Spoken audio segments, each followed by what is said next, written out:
देखिए, इंद्रियां हमारी एक कई बार उदाहरण शास्त्र में दिया गया है कि हमारी इंद्रियां 5 घोड़ों के समान हैं और ऐसे घोड़े जो अत्यंत उद्दंड हैं। तो स्वाभाविक सी बात है कि कोई व्यक्ति अगर घोड़सवारी करना चाहता है ऐसे घोड़े पर जो कभी किसी की बात नहीं सुना, उस पर कोई चढ़ा नहीं, तो गिरने की संभावना भी बहुत होती है। एक कहावत है, उर्दू की कहावत है, गिरते हैं मैदान जंग में सिपह सालार ही, वो तिफल क्या गिरेगा जो घुटने के बल चले। तो जो सिपह सालार होता है उसको घोड़े पे चलने के लिए कहा अलाउ किया था, सुविधा दी जाती है कि आप घोड़े पे चलिए, तो हो सकता है गिर जाए वहां से, स्वाभाविक सी बात है। तो जो व्यक्ति कभी इंद्रिय संयम किया ही नहीं उसके लिए कोई असफलता का कोई मतलब ही नहीं है।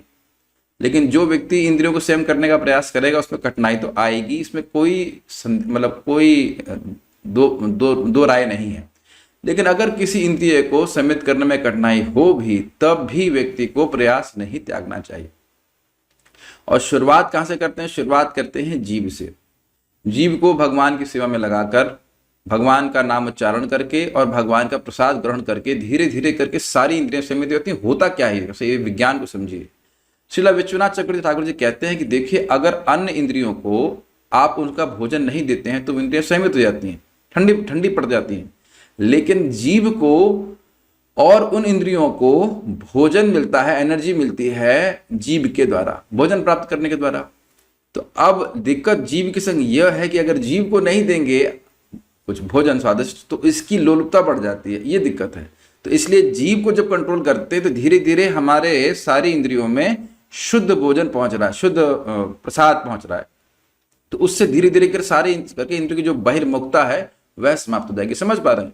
इसलिए परेशान नहीं होना चाहिए किसी व्यक्ति को। मैं अपने को भी बोल रहा हूँ, इंद्रियां संयम करना आसान बात नहीं है। नहीं तो क्यों बोलते पृथ्वी में वशिष्यात्। लेकिन जीव को कंट्रोल करेंगे, नाम उच्चारण करेंगे और भगवान का प्रसाद ही खाएंगे, धीरे धीरे करके सारी इंद्रिय संयमित हो जाएंगे।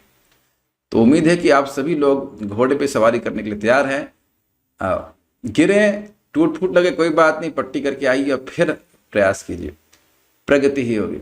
हरे कृष्णा। लेकिन एक व्यक्ति प्रश्न कर सकता है कि इंद्रिय संयम करने से क्या होगा? आप जानते हैं, इंद्रिय संयम करने से जो इंद्रियातीत व्यक्ति हैं भगवान श्री कृष्ण, वह उनके दिव्य गुण, स्वभाव इत्यादि हमारे हृदय में प्रकाशित होते चले जाएंगे। So I think everyone understood. So let's start. Hare Krishna.